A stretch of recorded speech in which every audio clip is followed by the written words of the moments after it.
Welcome to the copper-aluminum comparison. This video will help you choose the right conductor by examining the differences between these two common metals. You face a choice between two metals. Your project requires the perfect balance of performance, weight, and cost. Let's see how copper and aluminum stack up. Copper is the superior conductor, setting the 100% standard for conductivity.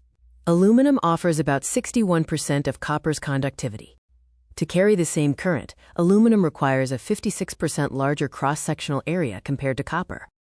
This means aluminum conductors take up more space.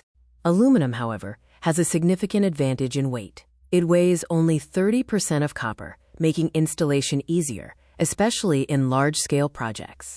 Copper wins in strength, providing twice the tensile strength of aluminum. This resistance to breaking and stretching is crucial in certain applications. In terms of environmental resistance, copper forms a safe patina.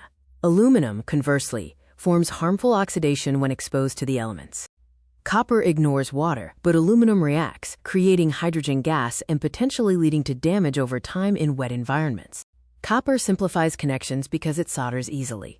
Aluminum's thermal expansion can expand and loosen joints, leading to potential issues. Cost is where aluminum wins decisively. It is significantly less expensive than copper, helping to keep project budgets low. Choose copper for residential wiring, submarine cables, and applications where tight spaces demand a smaller conductor. Opt for aluminum in overhead power lines, long-distance grids, and large industrial cables where weight and cost savings are paramount.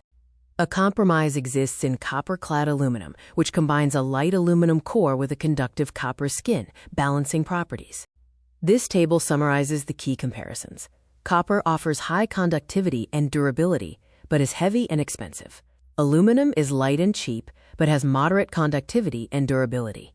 Make your choice based on project needs. Buy copper for reliability and space constraints.